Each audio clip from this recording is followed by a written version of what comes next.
បងប្អូនណាថ្ងៃនេះថ្ងៃសៅរ៍ទី10 មកគ្នាមកភិចនិចព្រឹត្តិញ្ញាផាតម្នេះសិតកំមុំបងប្អូនទី1ទី2ទី3នៅអាទីម៉ាននៅធ្វើការហ៎ទី1តមកហើយអាទីម៉ាននៅធ្វើការដល់មកបែរនេះមកហ៎ទី1នៅធ្វើការទី4នៅធ្វើការនេះមែនទី1នៅធ្វើការដែរអានេះមិនបងប្អូនទេមួយនេះបងប្អូនជង្គង់4នេះជង្គអល់វាចេះអង្គគេអង្គងាប់មកអូយ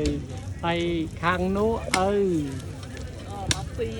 ក្មេងសក់ខាងនោះសក់នេះអង្គុយនេះទីងស៊ូមទៀតឥឡូវហ្នឹងអូមកនោះ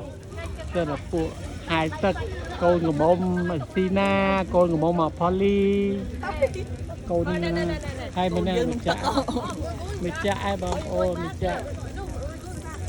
នោះគ្រូមានស្អីច្រើនណាស់លោកអើយហើយមើលមនុស្ស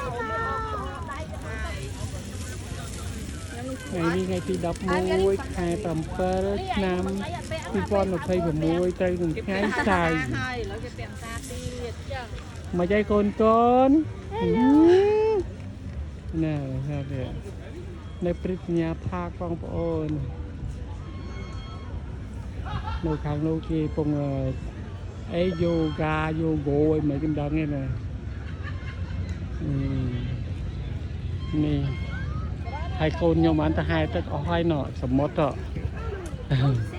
ទលេធំធេងទលេស្រុកនេះប្រហែលសមុទ្រស្រុកយើងដែរ